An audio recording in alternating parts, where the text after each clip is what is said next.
Bismillahirrahmanirrahim.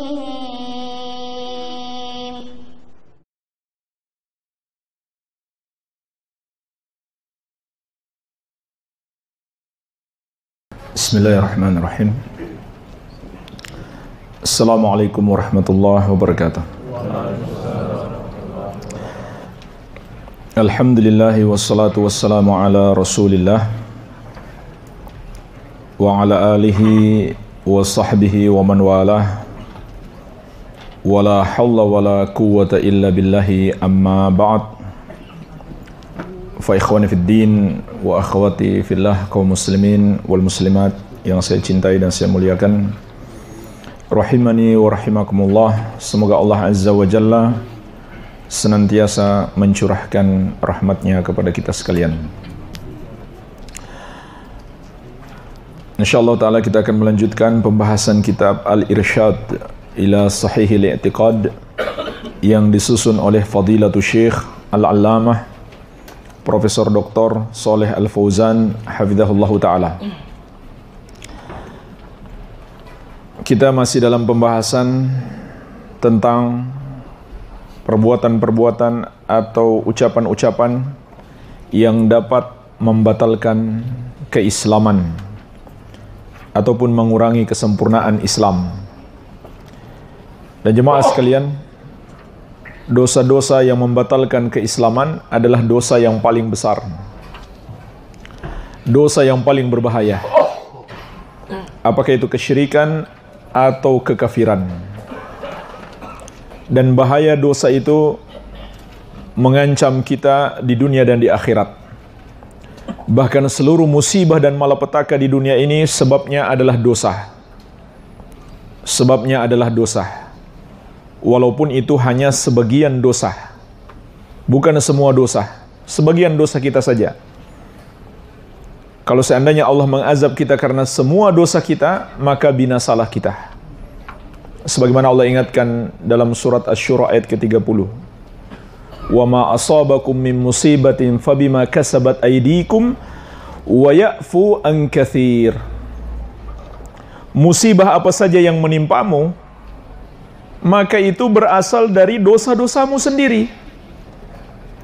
Dan Allah telah mengampuni kebanyakan dosamu. Subhanallah jemaah sekalian, Allah yang Maha Pengasih lagi Maha Penyayang. Kebanyakan dosa-dosa kita telah diampuni oleh Allah. Allah timpakan kita hukuman di dunia ini berupa musibah dan malapetaka, itu hanyalah karena sebagian dosa-dosa kita. Sebagaimana juga Allah ingatkan di surat Ar-Rum ayat ke-41. Zaharal fasadu fil barri wal bahri bima kasabat aydin nas. Telah nampak kerusakan, musibah dan malapetaka di daratan dan di lautan.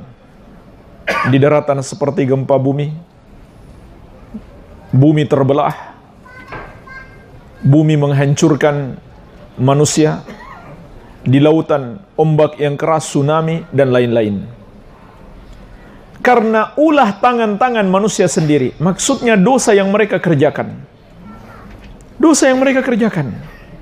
Kemudian Allah jelaskan di antara hikmahnya, liyudhiqahum ba'dalladzi 'amilu, agar Allah jadikan mereka merasakan sendiri akibat sebagian dosa mereka. Coba perhatikan jemaah sekalian, hanya sebagian saja. Ini hanya akibat sebagian dosa kita.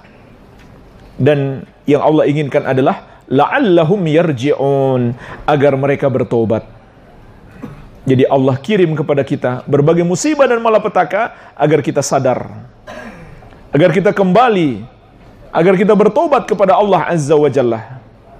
Dan ketika kita bertobat, Allah akan hilangkan musibah itu. Sebagaimana kata sahabat yang mulia Ali bin Abi Thalib radhiyallahu anhu, "Ma nazala bala'un illa bi dzambin wa la rufi'a illa bi taubatin." Tidak terjadi satu musibah kecuali karena dosa, dan tidaklah musibah itu Allah hilangkan kecuali dengan taubat. Namun sangat disayangkan banyak orang ketika ditimpa musibah belum mau sadar juga. Belum mau sadar juga, malah tambah maksiat. malah tambah maksiat. Dan kita harus mengambil contoh, mengambil teladan, atau mengambil pelajaran dari apa yang terjadi pada saudara-saudara kita di daerah-daerah lain. Di Lombok, di Palu.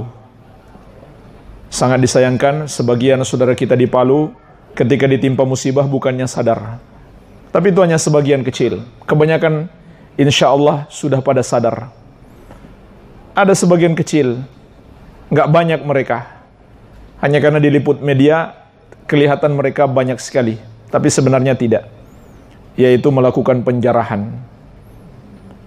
Namun itu hanya di awal-awal terjadinya musibah. Sekarang, alhamdulillah kondisi sudah lebih aman. Sudah relatif aman. Dan sudah ratusan para tukang jarah yang ditangkap oleh polisi dan tentara.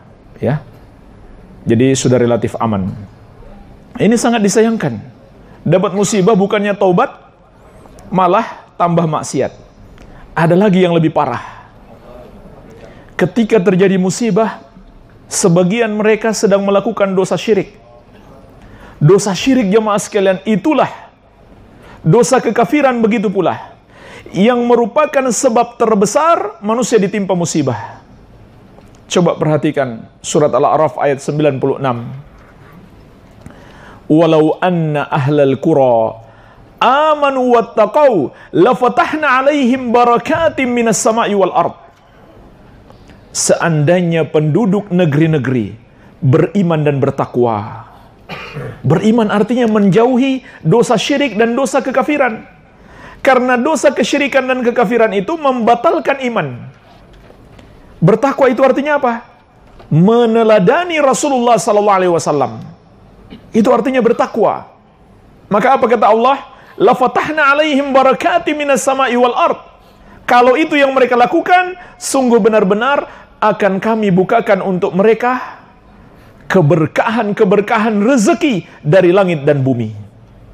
Subhanallah jamaah sekalian, itu janji Allah. Tapi sangat disayangkan penduduk negeri-negeri lebih percaya bantuan IMF daripada janji Allah. Lebih percaya bantuan-bantuan pinjaman-pinjaman riba itu. Yang dikasih sedikit, tapi bayarnya banyak sekali. Lebih percaya akal-akal mereka. Kayaknya kita perlu membuka pabrik khamar. Perlu memberi izin ke pabrik-pabrik rokok. Supaya rakyat kita dapat pekerjaan. Supaya negeri kita nggak kelaparan. Itu yang lebih dipercaya oleh manusia di berbagai negeri. Padahal Allah sudah berjanji, kalau mereka beriman dan bertakwa, la fatahna alaihim barakati minas sama'i wal ard. Sungguh benar-benar akan kami bukakan untuk mereka barokat. Ini bukan cuma satu berkah, barokat, berkah-berkah yang melimpah. Yaitu rezeki dari langit dan dari bumi. Kemudian jemaah sekalian, Allah ingatkan kita, walakin kadzabu fa akhadnahum bima kanu yaksibun. Tapi mereka mendustakan. Yaitu mereka tidak mau beriman. Mereka memilih kesyirikan dan kekufuran. Mereka tidak mau bertakwa. Tidak mau meneladani Rasulullah SAW. Mereka memilih untuk menyelisihi beliau. Fa akhadnahum bima kanu yaksibun. Maka kami azab mereka karena dosa-dosa yang mereka lakukan. Dosa jemaah sekalian, penyebab musibah dan malapetaka. Fakullan akhadna bidzambihi. Setiap mereka kami azab karena dosa yang mereka lakukan. Apalagi kalau bukan dosa. Dan cukuplah yang terjadi pada saudara kita sebagai peringatan bagi kita. Jangan tunggu musibah itu menimpa kita. Cukup peringatan bagi saudara kita adalah peringatan bagi kita juga. Tapi jemaah sekalian, subhanallah, yang terjadi di Palu ketika mereka sedang melakukan ritual kesyirikan. Dan ritual itu yang mereka lakukan adalah sebuah adat istiadat yang oleh kebanyakan masyarakat sebenarnya sudah ditinggalkan. Karena mereka sudah tahu ini syirik. Walaupun ini warisan budaya nenek moyang, tapi ini syirik, bertentangan dengan agama, harus ditinggalkan. kebanyakan masyarakat yang dulu melakukan itu sudah meninggalkannya. Hanya segelintir di kampung-kampung yang paling terpencil yang masih melakukannya. Dan memang dahsyat adatnya. Mereka bisa bikin upacara menyalakan bara api itu diinjak-injak sama mereka. Ilmu kebal. Apa itu ilmu kebal? Sihir. Itu sihir.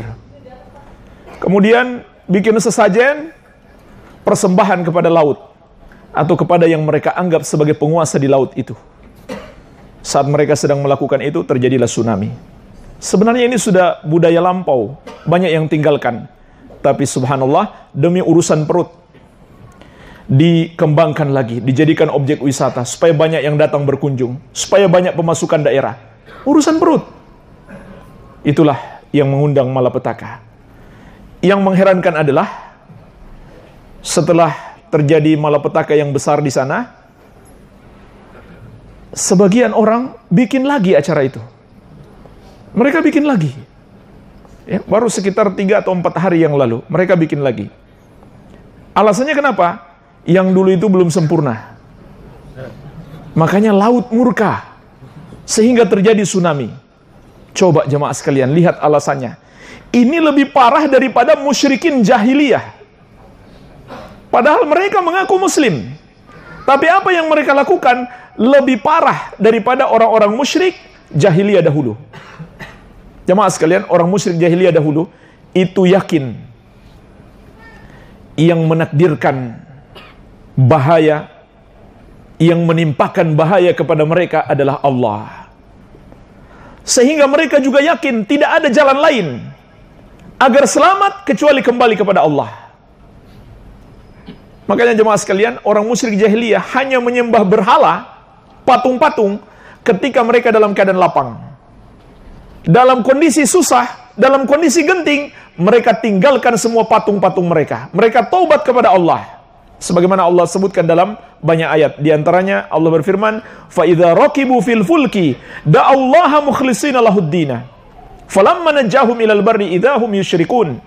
Ketika mereka naik kapal, yaitu mereka takut tenggelam, ombaknya keras, maka mereka akan berdoa kepada Allah dengan memurnikan ibadah mereka hanya untuk Allah semata-mata, dan mereka tinggalkan berhala-berhala mereka. Itu orang musyrik jahiliyah dahulu. Nanti sudah Allah selamatkan sampai ke daratan, baru kembali berbuat syirik. Bandingkan dengan orang yang mengaku muslim hari ini, dalam keadaan lapang, bikin acara, bikin jadi objek wisata, dijadikan sebagai objek wisata, dalam keadaan senang itu. Ketika ditimpa musibah, itu pula yang mereka lakukan. Berbuat syirik, bukannya tobat, bukannya kembali kepada Allah Azza wa Jalla. Maka jemaah sekalian, di sini ada satu pelajaran penting, bahwasannya kesyirikan di zaman ini lebih parah. Dan bahkan lebih banyak dan lebih tersebar. Yang anehnya malah terjadi juga pada orang-orang yang mengaku muslim.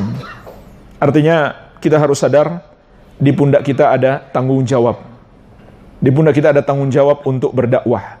Dan ini wajib untuk setiap muslim ikut andil dalam berdakwah. Karena itu tugas Nabi kita yang mulia Muhammad SAW. Bukankah kita ingin menjadi pengikut beliau? Bagaimana mungkin kita menjadi pengikut beliau tapi tidak mengambil tugas beliau? Siapa lagi yang melanjutkan tugas beliau kalau bukan umatnya? Jadi jamaah sekalian, ini tugas kita semua untuk berdakwah. Paling tidak untuk orang-orang sekitar kita. Semakin luas tentu lebih baik lagi. Dan alhamdulillah, khusus untuk Palu ini, kami dari kawan-kawan di Markas Ta'awun Dakwah telah membuat posko di sana untuk menyalurkan bantuan sekaligus untuk berdakwah. Dan berdakwah itu yang paling penting tentunya. Insya Allah besok hari Kamis ada pengiriman lagi, relawan disertai dengan logistik bantuan. Ya.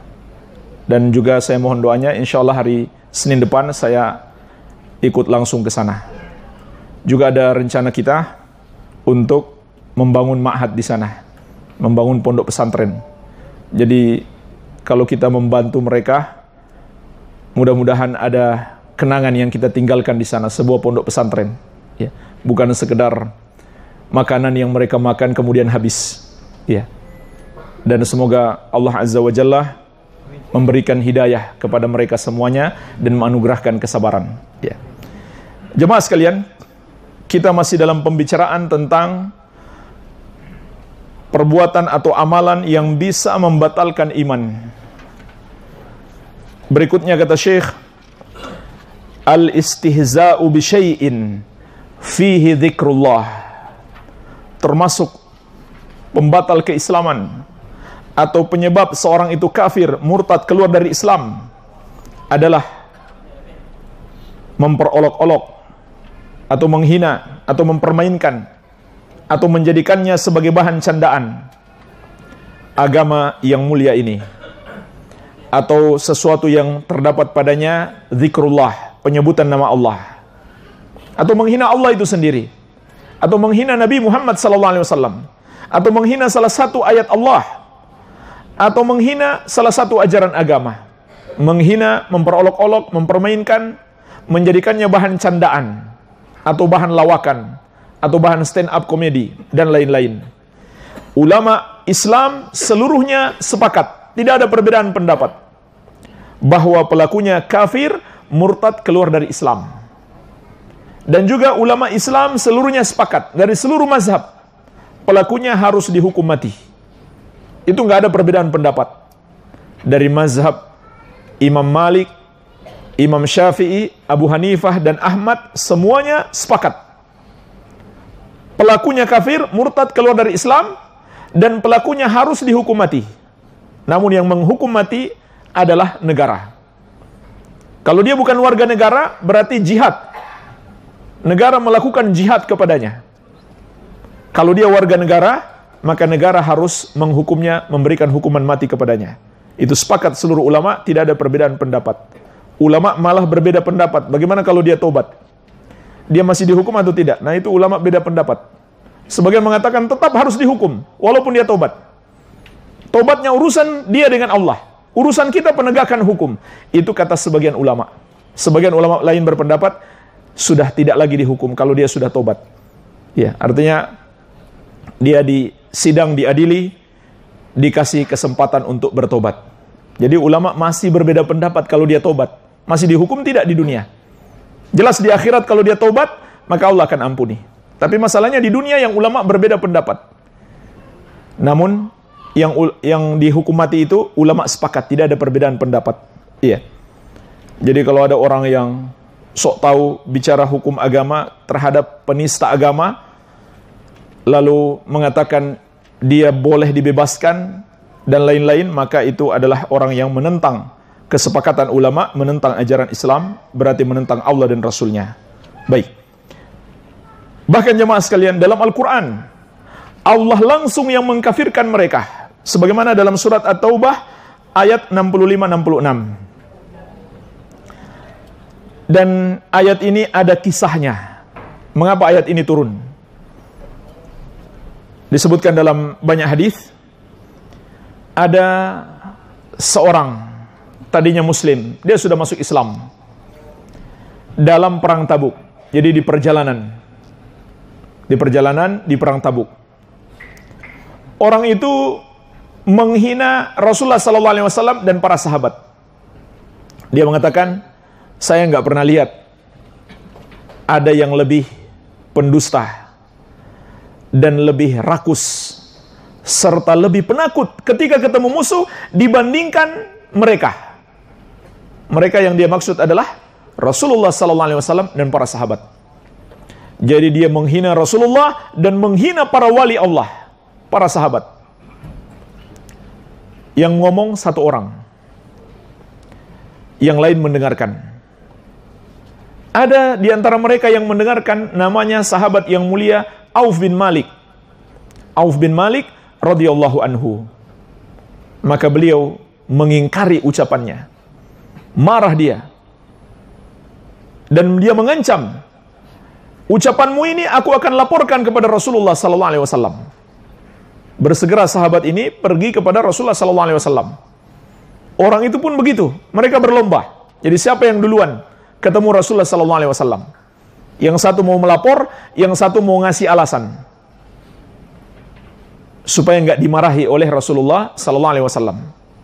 Ternyata jemaah sekalian, sebelum mereka berdua datang, malaikat Jibril sudah duluan datang. Malaikat Jibril sudah duluan datang menurunkan firman Allah yang terdapat dalam surat At-Taubah ayat ke-65-66. Allah Azza wa Jalla berfirman, "Wala in sa'altahum." Kalau kamu tanya kepada mereka, wahai Muhammad, mengapa mereka melakukan itu? Mengapa mereka ngomong begitu? La yakulunna innama kunna nakhudu wa nal'ab. Pasti mereka akan menjawab, kami hanya bersenda gurau dan bermain-main. Kalau kamu tanya kepada mereka, wahai Muhammad, itu jawaban mereka. Ternyata jemaah sekalian, persis seperti apa yang Allah katakan. Setelah Auf bin Malik datang, Auf bin Malik lebih dulu daripada dia. Walaupun dua-duanya terlambat. Kemudian dia menyusul. Dan Nabi SAW telah naik ke atas hewan tunggangan beliau. Lalu orang itu bergantungan di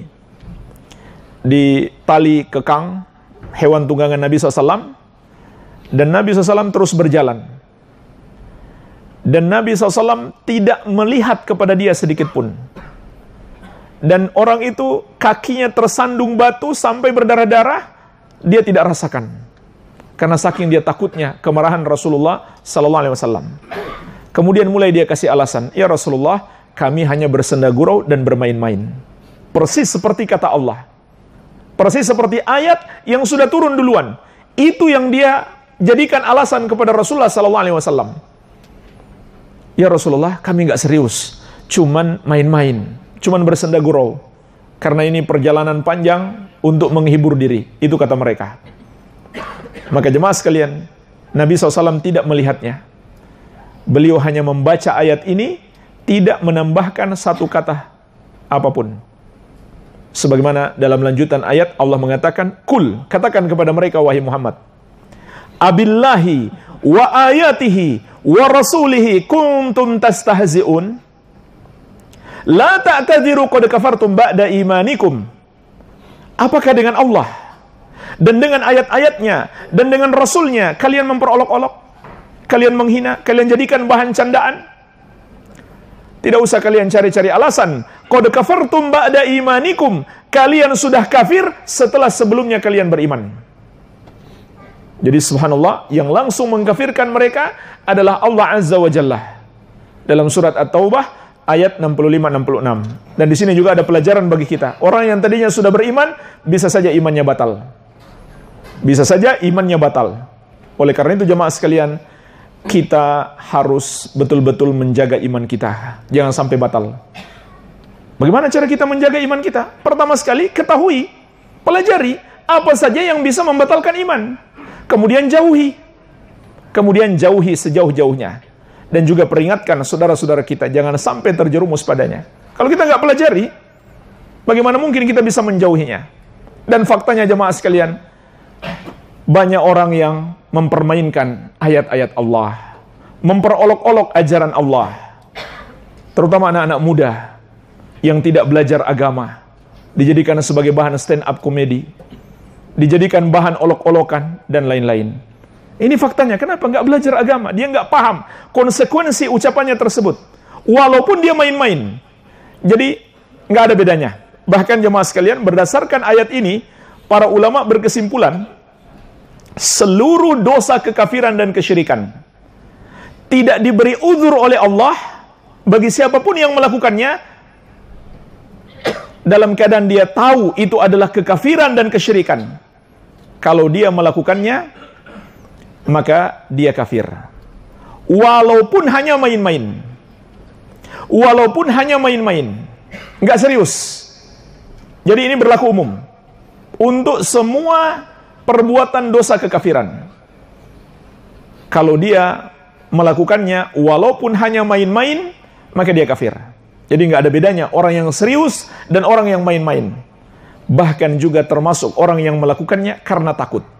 Kenapa dia lakukan kekafiran? Karena takut kepada si fulan, maka dia juga kafir.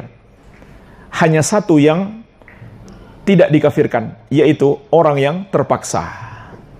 Orang yang terpaksa. Itu pun dengan syarat hatinya tetap beriman. Sebagaimana Allah sebutkan dalam surat An-Nahl ayat 106. Illa man ukriha wa qalbuhu mutmainnum bil iman. Kecuali orang yang dipaksa dan hatinya tetap beriman. Iya. Karena hati nggak mungkin dipaksa. Orang nggak tahu isi hati kita. Jadi ketika kita dipaksa, kita boleh melakukan kekafiran, tapi hati mengingkari. Dipaksa itu pun dipaksa yang bagaimana? Dipaksa dengan ancaman ditimpakan mudarat besar. Seperti pembunuhan atau pembunuhan terhadap keluarga kita. Kita diancam, kalau kamu nggak melakukan kekafiran, saya bunuh keluarga kamu.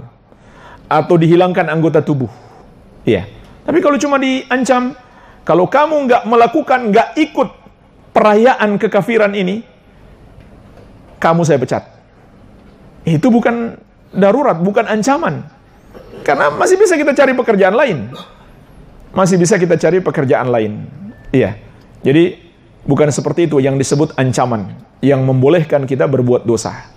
Iya. Tapi ancaman berat, seperti kehilangan nyawa. Iya. Kalau cuma kehilangan pekerjaan, masih banyak pekerjaan lain. Iya. Kalau nyawa nggak bisa lagi cari di mana nyawa kita. Iya. Nah ini jemaah sekalian. Jadi main-main, serius atau takut sama. Siapa yang melakukannya, dia kafir. Kalau itu adalah dosa, kekafiran dan kesyirikan. Kecuali orang yang dipaksa dan hatinya tetap beriman. Iya. Jadi ayat ini berlaku umum untuk semua jenis kekafiran dan kesyirikan. Iya. Maka jemaah sekalian berhati-hatilah. Jaga ucapan kita, jaga lisan kita. Jangan sampai kita bermain-main dengan ayat-ayat Allah, memperolok-olok sunnah Nabi Muhammad SAW, atau ayat Quran, atau hadis-hadis beliau. Ini konsekuensinya adalah kekafiran. Pelakunya kafir, murtad, keluar dari Islam. Kemudian, bagaimana dengan orang yang menghina orang soleh? Menghina ulama misalkan, atau memperolok-oloknya, menertawakan dia, menjadikan dia sebagai bahan candaan. Maka hukumnya kata para ulama perlu diperinci. Perlu diperinci. Apabila yang dia hina adalah amalan orang soleh tersebut, maka dia kafir. Sama saja berarti menghina agama. Karena yang dihina adalah amalan agama yang diamalkan oleh orang soleh tersebut. Ya, seperti ada wanita pakai jilbab atau pakai cadar, ada yang panggil ninja, ya, ninja Hattori. Misalkan, kafir dia, murtad, keluar dari Islam. Kalau itu yang dia hina. Orang yang berjenggot, dia bilang kambing. Ini kafir. Kalau dia menghina syariat, iya. Dia bermaksud menghina syariat, atau dia sudah tahu itu ajaran syariat, maka dia kafir, nggak ada bedanya. Tetapi kalau yang dihina hanya pribadi orang tersebut, misalkan mungkin fisiknya atau sifat-sifat buruknya, maka dia tentu tidak kafir, namun itu adalah dosa besar. Ya, kalau menghina orang biasa saja itu dosa, apalagi menghina orang soleh, menghina wali Allah. Dan dalam hadis qudsi riwayat Al-Bukhari dari Abu Hurairah radhiyallahu anhu, Nabi SAW bersabda, Allah Azza wa Jalla berfirman, "Man adali waliyan faqad adzantuhu bil harb." Barang siapa memusuhi waliku, aku umumkan perang terhadapnya. Jadi perbuatan menjelek-jelekkan, membenci dan memusuhi orang soleh, itu sudah termasuk dosa besar. Tapi kalau yang dibenci atau yang dihina adalah amalnya, sunnah Nabi SAW yang dia amalkan, atau ajaran-ajaran agama, maka itu adalah kekafiran. Iya. Kemudian menghina para nabi dan rasul selain Nabi Muhammad SAW, bahkan seluruh para nabi, ulama juga sepakat pelakunya kafir, murtad, keluar dari Islam. Jadi nggak ada bedanya. Tentu menghina Nabi SAW dosanya lebih besar. Namun ini juga berlaku untuk seluruh para nabi. Sepakat ulama. Ini juga sepakat ulama, tidak ada perbedaan pendapat.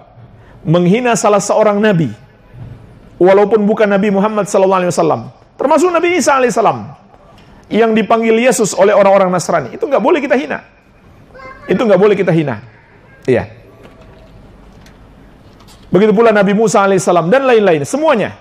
Tidak boleh satupun yang dihina. Siapa menghina mereka, walaupun sekedar menghina fisiknya atau salah satu amalannya, ya, maka itu adalah kekafiran. Jadi nggak ada bedanya. Kalau itu para nabi dan rasul, menghina para nabi dan rasul itu nggak ada bedanya. Apakah menghina amalan perbuatannya atau fisiknya, itu nggak ada bedanya. Itu adalah termasuk kekafiran. Iya. Kemudian jemaah sekalian, di sini ada satu faedah penting. Ini dikatakan juga oleh penulis, yaitu Syekh Al-Allamah Profesor Dr. Shalih Al-Fauzan hafizahullah ta'ala. Tapi di kitabnya yang lain, di kitabnya Durusun fi Syarhi Nawaqidil Islam, ayat ini beliau jelaskan di kitab tersebut lebih detail. Ya. Di antara pelajaran penting yang bisa kita petik dari kisah ini, kata beliau, yang melakukan perbuatan ini hanya satu orang. Yang melakukan perbuatan ini hanya satu orang. Tapi subhanallah, Allah Azza wa Jalla mengkafirkan semua orang yang ada di majelis itu, yang mendengarkan ucapan dia. Ya, coba perhatikan teks ayatnya. Kul abillahi wa ayatihi wa rasulihi kuntum tastahzi'un. Katakan kepada mereka, wahai Muhammad, apakah dengan Allah dan dengan ayat-ayatnya dan dengan Rasulnya kalian memperolok-olok? Disebut kalian, padahal pelakunya satu orang. La ta'tadhiru. La ta'tadhiru untuk jamak. Kalau untuk satu orang, la ta'tadhir. Tapi ini la ta'tadhiru. Tidak usah kalian cari-cari alasan.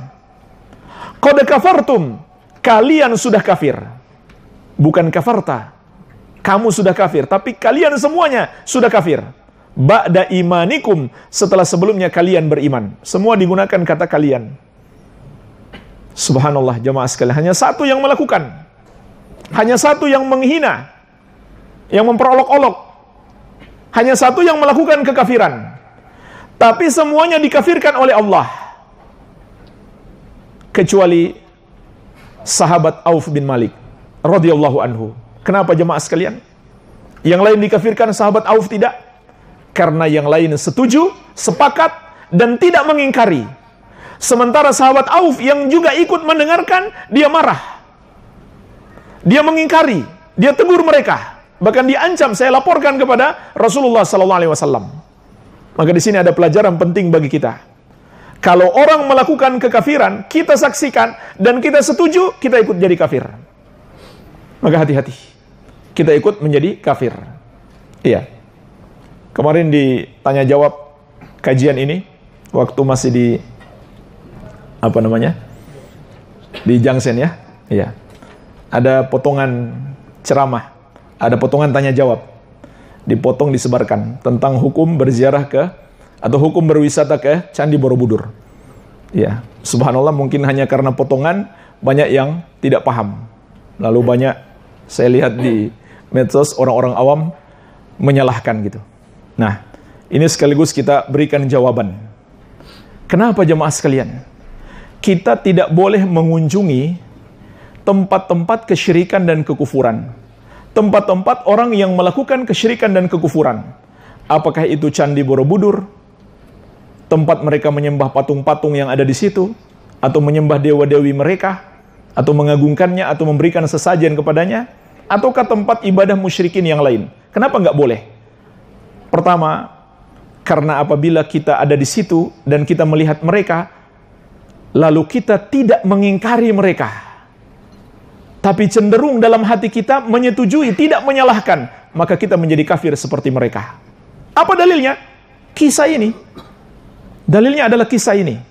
Dan dalil lain yang lebih tegas lagi. Surat An-Nisa ayat 140.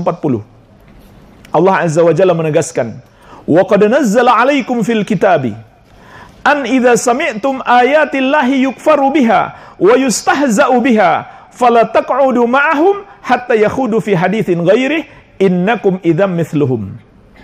Dan sungguh telah diturunkan kepada kalian di dalam Al-Quran, apabila ayat-ayat Allah diingkari, apabila mereka melakukan kekafiran terhadap ayat Allah, atau diperolok-olok, fala taq'udu ma'ahum, maka janganlah kamu duduk-duduk bersama mereka, janganlah kamu ikut di majelis mereka sampai mereka memasuki pembicaraan yang lain.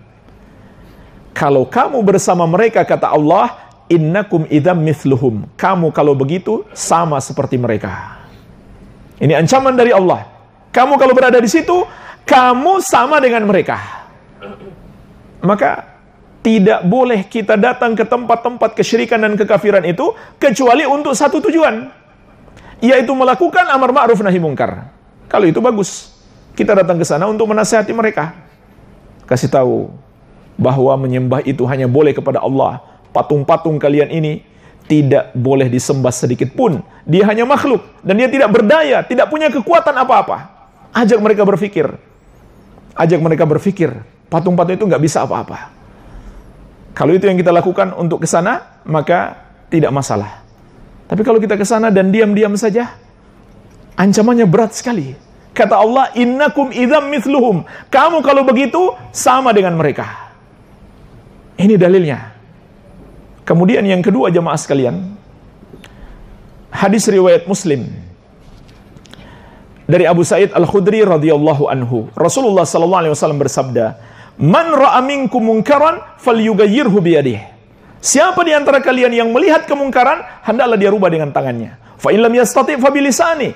Kalau dia tidak sanggup, maka dengan lisannya. Fa in lam yastati' fa biqalbihi wa dzalika ad'aful iman. Kalau dia tidak sanggup dengan lisannya, maka dengan hatinya. Dan itulah selemah-lemahnya keimanan. Apa maksudnya mengingkari dengan hati, jemaah sekalian? Artinya kita benci perbuatan mereka dengan hati kita. Dan bukti kalau kita benci, kita nggak ikut gabung di situ. Masa kita benci lalu kita gabung di situ? Apalagi cari hiburan. Wisata. Untuk cari hiburan kan orang berwisata. Berarti kita nggak benci. Orang benci itu, kata Nabi SAW, ad'aful iman, itu sudah selemah-lemahnya iman.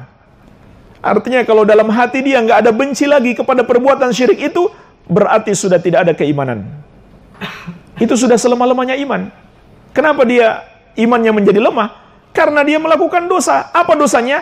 Tidak mengingkari mereka dengan lisannya. Kalau imannya kuat, dia nasihati mereka dengan lisannya. Karena imannya lemah, dia tidak ngomong, dia tidak berani bicara. Iya. Dan sebagaimana kata para ulama ahlus sunnah, al-imanu yazidu wa yankus. Yazidu bi ta'ah wa yankusu bil ma'siyah. Iman itu naik dan turun. Bertambah dan berkurang. Bertambah kalau kita melakukan ketaatan, berkurang karena kita melakukan maksiat. Jadi sebab imannya menjadi lemah karena dia tinggalkan amar ma'ruf nahi mungkar, tapi masih ada kebencian dalam hatinya. Sehingga dia selamat, tidak sampai kafir. Tapi kalau hatinya sudah setuju, maka innakum idzam mithluhum, kata Allah, kamu sama dengan mereka. Walaupun kamu nggak ikut melakukan. Iya.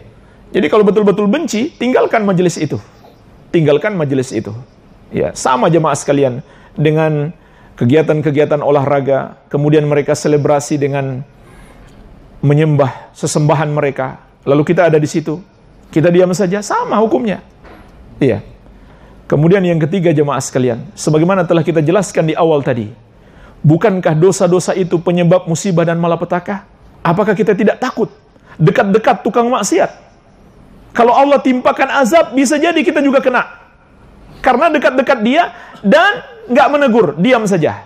Allah ingatkan ini di surat Al-Anfal ayat ke-25. Wattaqu fitnatan la tusibanna alladhina zalamu minkum khassah. Takutlah kamu kepada azab yang tidak saja akan menimpa orang-orang zalim di antara kalian secara khusus. Maksudnya gimana? Orang baik pun akan kena. Kenapa mereka kena? Karena mereka diam saja. Apakah kita tidak takut dekat-dekat orang berbuat maksiat? Kalau Allah turunkan azab dan kita diam saja, kita juga kena. Kita diam saja tidak menegur mereka. Makanya kata sahabat yang mulia Umar bin Khattab radhiyallahu anhu, la tadkhulu 'alal musyrikin fi kana'isihim wa ma'abidihim fa inna sukhta tanzilu 'alaihim. Janganlah kamu mendatangi orang-orang musyrik di gereja-gereja mereka atau tempat-tempat ibadah mereka, karena kemurkaan Allah akan turun kepada mereka. Ini kata sahabat yang mulia Umar bin Khattab radhiyallahu anhu. Jadi tidak boleh jemaah sekalian kita mendatangi gereja-gereja yang megah atau candi Borobudur dan semuanya tempat ibadah kaum musyrikin. Ini tidak dibenarkan kecuali untuk satu tujuan, untuk melakukan amar ma'ruf nahi mungkar. Baik, ini termasuk pelajaran penting yang bisa kita petik dari kisah ini. Jemaah sekalian, mungkin ini saja yang bisa kita sampaikan. Barangkali ada tanya jawab, saya persilahkan.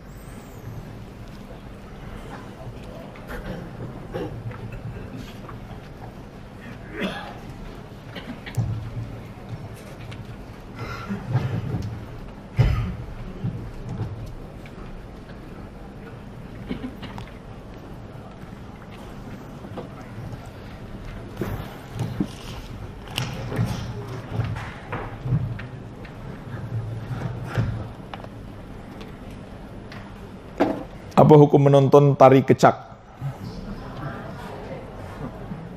Kayak gimana tari kecak itu? Ya. Saya nggak tahu ini tari apa. Yang jelas, ya. Yang jelas kalau mengandung kesyirikan, kita menonton dan kita nggak menegur, kita juga terkena dosa syirik. Karena kehadiran kita di situ berarti meridhoi kesyirikan. Masuk di dalam ayat An-Nisa 140. Innakum idza mithluhum. Kamu kalau begitu sama seperti mereka. Tapi kalau tidak mengandung kesyirikan, hanya maksiat, maka kita juga berarti ikut maksiat. Apalagi kalau yang menari perempuan, yang nonton laki-laki. Ya, sudah jelas itu fitnah perempuan. Ya. Wanita boleh menari tidak? Ada fatwa sebagian ulama boleh menari khusus di depan suaminya. Ya.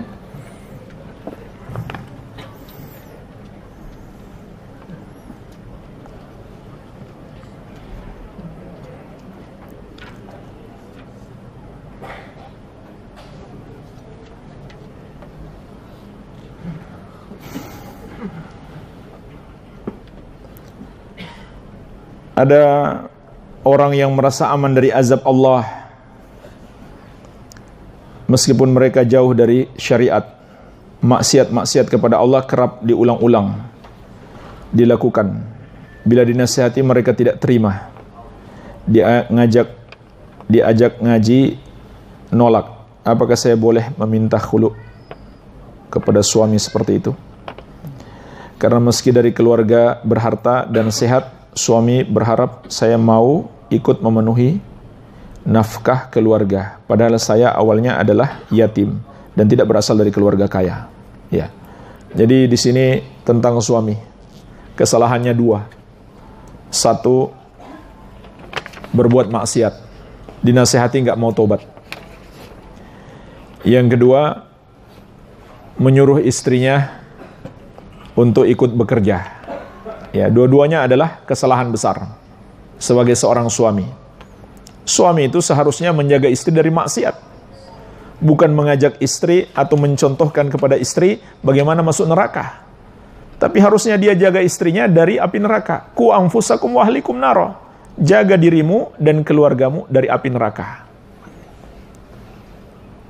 Adapun dia suruh istrinya nyari nafkah lagi. Padahal Allah Azza wa Jalla berfirman, Ar-rijalu qawwamuna 'alan nisa bima faddalallahu ba'dahum 'ala ba'din wa bima anfaqu min amwalihim. Laki-laki itu pemimpin para wanita. Suami pemimpin istri. Kenapa suami jadi pemimpin istri? Karena dua sebab. Yang pertama, Allah telah lebihkan suami atas istri. Apa di antara kelebihan suami? Bisa mendidik istri. Kalau sebab ini dia nggak punya, apa kelebihan dia? Kemudian sebab yang kedua, wabima anfaqu min amwalihim. Suami itu jadi pemimpin karena dia memberi nafkah kepada istri dari harta yang dia hasilkan. Jadi, bagaimana mungkin dia menjadi suami yang baik, menjadi pemimpin keluarga kalau istri masih disuruh bekerja atau dia tidak menjaga istrinya dari maksiat? Ya. Dan dahulu ada seorang istri meminta cerai kepada suaminya di masa Rasulullah SAW. Alasannya apa? Suaminya ini secara fisik tidak dia senangi. secara fisik saja. Bukan karena dia pelaku dosa. Dan dia khawatir karena tidak senang fisiknya, takut terjerumus dosa durhaka kepada suami. Karena tidak bisa melayani dengan baik, fisiknya sudah tidak disenangi. Maka dengan sebab itu dia minta cerai kepada Rasulullah SAW. Jadi bukan semata-mata karena fisik, tapi khawatir terjerumus dosa. Karena nggak bisa melayani suami dengan baik, karena nggak suka secara fisik. Maka Nabi SAW mengabulkan permintaannya. Kata Nabi SAW, aturiddina hadiqatahu, maukah kamu kembalikan kebunnya? Maksudnya kebun yang dulu dia kasih sebagai mahar. Iya. Jadi mahar dikasih kebun besar itu. Jangan mahar seperangkat alat sholat saja, ya. Rugi istri, ya. Akhirnya dia mau mengembalikan mahar itu. Maka Nabi SAW mengkhuluk mereka, ya, menerima permintaan khuluknya. Iya. Nah, di situ apabila hanya karena masalah fisik boleh, apalagi kalau suami pelaku dosa, tentu lebih boleh lagi. Ya, namun tentunya saya menasihati untuk bersabar terlebih dahulu dan berusaha lebih maksimal lagi.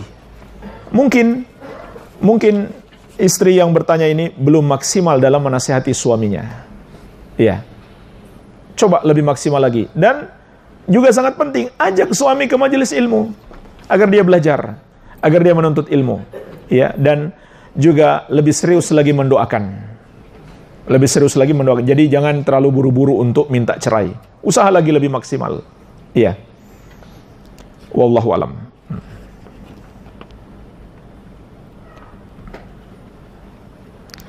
Saya pernah menghadiri pernikahan saudara agama Kristen. Upacara mempelai wanita beragama Hindu dan masuk Kristen. Dari acara tersebut ada ritual-ritual ajaran Hindu. Sudah masuk Kristen, masih pakai ajaran Hindu juga. Apakah saya berdosa? Bagaimana cara bertobat? Saya hadir di sana dengan niat silaturahmi dengan kakak kandung dan anaknya menikah. Iya, termasuk dosa. Karena dalam acara itu terkandung kemungkaran. Jangankan yang mengadakan kafir, yang mengadakan muslim sekalipun, kalau dalam acara itu terkandung kemungkaran dan kita hadir, kita ikut berbuat dosa. Kita ikut berbuat dosa. Ya, bertobat sama dengan dosa-dosa yang lain. Bertobat kepada Allah Azza wa Jalla. Meninggalkan dosa itu, menyesalinya dan bertekad tidak akan mengulanginya di masa yang akan datang. Iya. Kalau kita nggak enak sama keluarga yang mengundang, kita bisa datang sebelum acara atau sesudah acara. Kasih alasan aja. Kasih alasan aja dan nggak harus berbohong. Kasih alasan. Iya. Kalau perlu terus terang, itu lebih bagus. Mohon maaf saya nggak bisa hadir acara-acara seperti itu yang di situ mengandung dosa. Iya. Tapi supaya mereka nggak marah, datang sebelum acara atau setelah acara. Ngasih hadiah boleh, tidak masalah. Ngasih hadiah boleh, tidak masalah. Iya.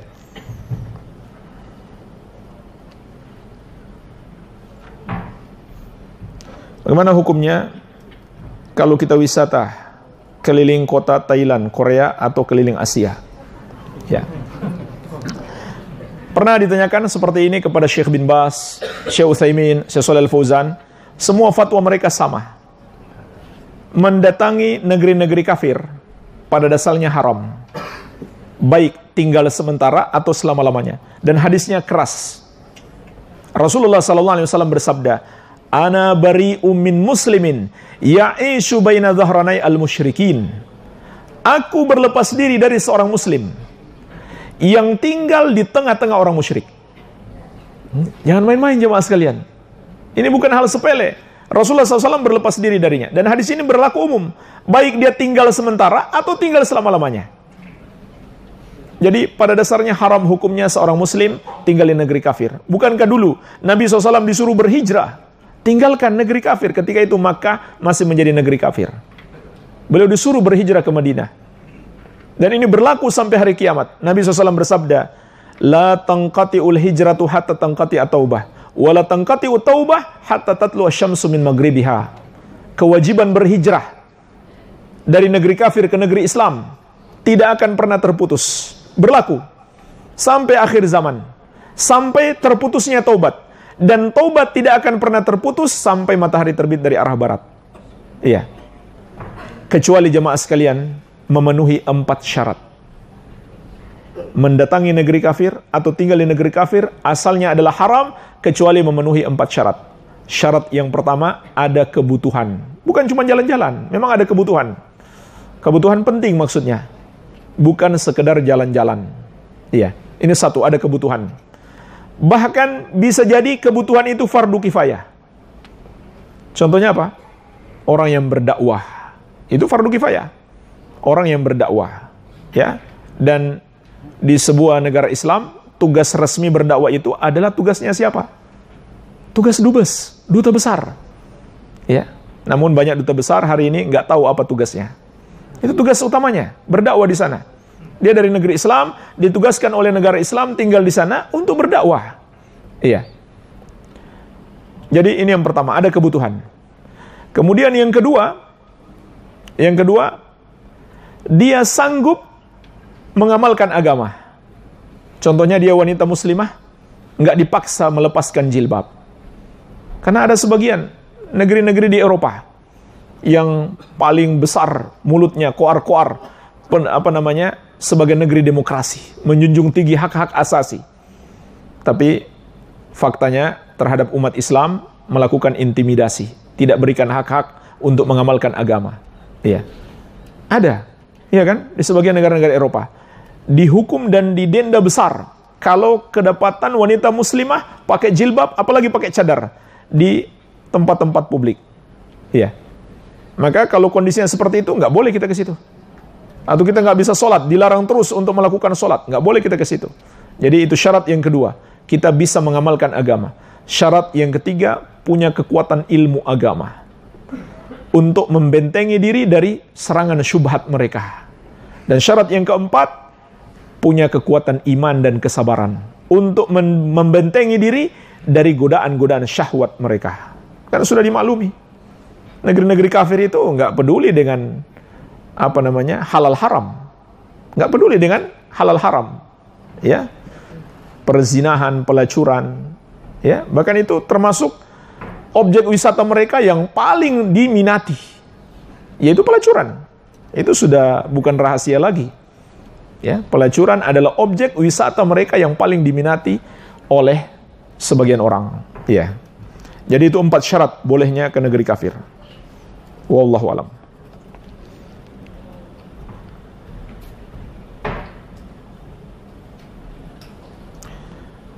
Saat ini sedang terlilit utang riba dan ingin sekali keluar dari jeratan riba ini. Tapi saya tidak ada modal maupun aset. Sementara saat ini yang setiap hari ditelepon oleh debit kolektor karena tunggakan yang sudah menumpuk. Bayar sesuai kemampuan. Bayar sesuai kemampuan. Nggak bayar juga berdosa. Berutang nggak mau bayar juga berdosa. Kalau kita bisa bayar sesuai kemampuan kita. Iya. Jadi kalau nggak ada solusi lain, tidak punya aset untuk membayar, maka bayar sesuai kemampuan saja, mencicil sesuai kemampuan. Iya. Kalau tidak ada sumber apapun. Dan juga jangan lupa berdoa kepada Allah Azza wa Jalla. Berdoa kepada Allah Azza wa Jalla. Dan Allah telah berjanji, "Wa may yattaqillaha yaj'al lahu makhraja wa yarzuqhu min haitsu la yahtasib." Barang siapa bertakwa kepada Allah, maka Allah akan berikan jalan keluar baginya. Dan dia akan diberikan rezeki dari arah yang tidak dia sangka-sangka. Jadi walaupun hutang riba tetap harus dibayar. Tetap harus dibayar. Iya, kalau kita nggak bayar ya berdosa kita. Karena itu hak mereka. Maksudnya pokok hutangnya itu hak mereka. Iya. Dan yang paling penting adalah kita tobat. Bertobat. Jangan bikin transaksi riba yang baru lagi. Itu yang paling penting. Adapun yang sudah terlanjur, tinggal dilunasi. Lunasi sampai selesai, supaya kita lepas. Iya.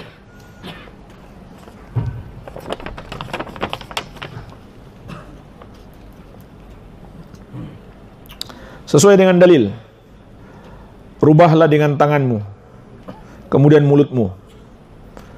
Ada titik-titik yang selalu melakukan amar ma'ruf nahi mungkar. Namun yang banyak yang menilai bahwa perbuatan titik-titik itu termasuk perbuatan khawarij. Bagaimana menurut Ustadz? Perbuatan mereka, yaitu yang ditanyakan di sini sebuah organisasi, melakukan amar ma'ruf nahi mungkar dengan cara mendatangi tempat-tempat maksiat kemudian menghancurkan. maka ini tidak sesuai syariat. Walaupun niat mereka baik, tapi caranya tidak sesuai syariat. Ya. Yang boleh melakukan penghancuran itu hanya pemerintah. Hanya pemerintah. Tidak boleh masyarakat kecuali miliknya sendiri. Coba lihat dalam hadis riwayat Muslim, ketika Rasulullah SAW memerintahkan Ali bin Abi Thalib radhiyallahu anhu, alla tad'a timthalan illa tamastahu wala qabran musyrifan illa sawaitahu. Jangan kamu biarkan ada patung-patung atau gambar bernyawa kecuali kamu hancurkan. Dan jangan kamu biarkan kuburan yang ditinggikan kecuali kamu ratakan. Ratakan di sini maksudnya dikembalikan seperti bentuk aslinya. Siapa yang memerintahkan? Rasulullah SAW. Beliau adalah pemerintah. Kemudian Ali bin Abi Thalib radhiyallahu anhu tidak pernah melakukan itu kecuali nanti lagi beliau lakukan setelah beliau jadi pemerintah, menjadi khalifah yang keempat. Beliau tugaskan lagi ke anak buahnya, aku mau utus engkau seperti dulu Rasulullah SAW mengutusku. Hancurkan semua patung-patung dan hancurkan atau ratakan kuburan yang ditinggikan. Jadi yang boleh melakukan itu hanyalah pemerintah atau orang yang memiliki barang itu. Contohnya orang yang dulunya suka musik, lalu dia dengarkan hadis Nabi SAW, la yakunanna aqwamun min ummati yastahilluna al-hira wal harira wal khamra wal ma'azif. Akan ada nanti segolongan dari umatku yang menghalalkan apa yang haram, yaitu zina, sutra bagi laki-laki, khamar, dan alat-alat musik. Maka dia pun paham, ternyata alat-alat musik itu haram. Lalu dia hancurkan gitarnya sendiri. Boleh atau tidak? Boleh. Itu milik dia sendiri, walaupun beli mahal. Ya, gitar Fender itu berapa harganya? Ya. Gibson lebih mahal ya. Ya. Boleh dia hancurkan sendiri. Kalau kita nggak boleh hancurkan milik dia.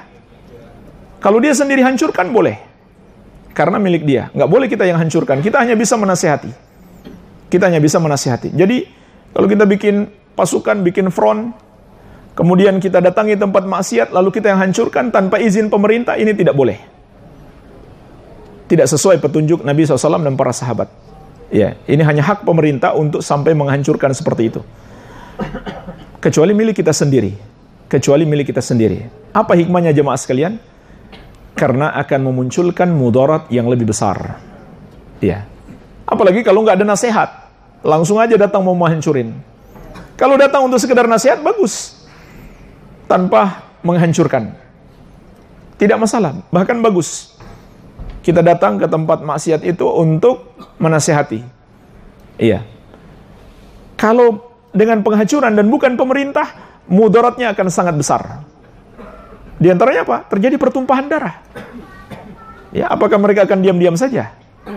Mereka akan melawan. Dan akan terjadi pertumpahan darah. Dan bisa jadi saling bunuh sesama muslim. Ya, kalau tempat maksiat itu masih muslim umumnya mereka. Kemudian juga ketika tempat maksiat mereka dihancurkan, dibakar misalkan, apa yang terjadi selanjutnya? Dia akan bangun lebih besar lagi. Kenapa? Dapat asuransi. Ya. Asuransi. Bahkan kadang-kadang mereka sengaja mereka bakar sendiri tempatnya, karena sudah tahu dapat asuransi, nanti bangun lebih bagus lagi. Ya. Jadi harus dipahami. Ini syarat merubah kemungkaran. Harus kita ukur terlebih dahulu. Kalau saya rubah kemungkaran ini, apa yang akan terjadi berikutnya?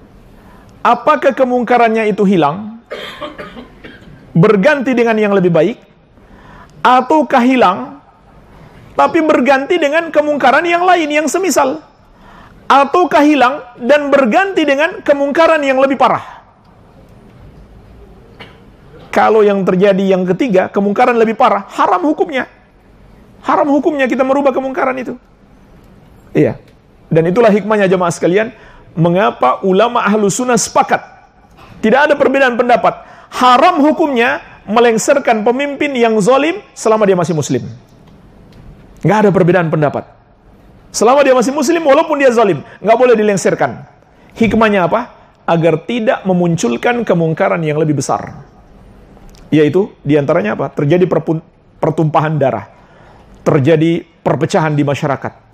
Jangankan mau melengsarkan, ini hanya gara-gara teks saja. Ya, hanya gara-gara tagar. Orang sudah mau bunuh-bunuhan. Dan setiap hari saling mencela. Yang satu bilang cebong, yang satu bilang kampret. Tiap hari saling mencela di medsos, nggak habis-habisnya. Kemana dakwah tauhid? Kemana dakwah sunnah? Ya, dakwah untuk pergantian kepemimpinan. Yang satu dakwah untuk mempertahankan pemimpinnya. Itu baru melakukan pergantian pemimpin yang mereka sepakati. Dengan cara yang mereka sepakati. Apalagi mau melengsarkan. Melanggar cara yang mereka sepakati. Iya. Akan muncul mudarat yang lebih besar. Terakhir jemaah sekalian. Rasulullah SAW tidak membunuh orang-orang munafik. Padahal mereka lebih pantas untuk dihabisi daripada orang kafir. Kenapa? Bahaya mereka terhadap Islam lebih besar.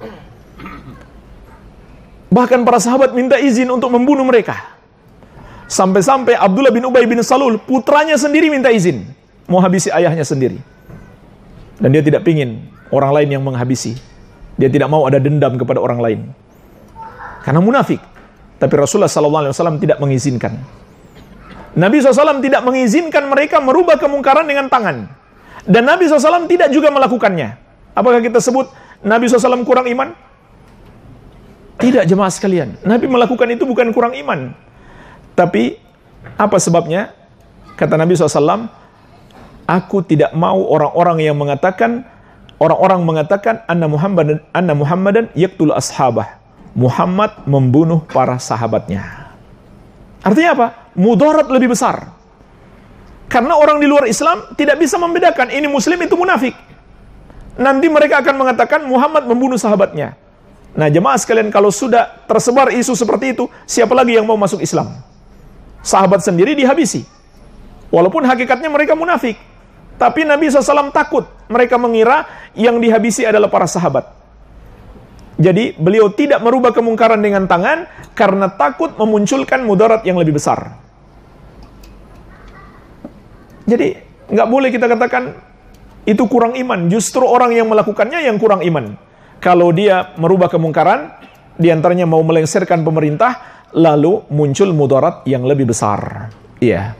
Wallahu alam. Jamaah sekalian, ini masih ada 3 pertanyaan. Mohon maaf, belum bisa kita jawab sekarang.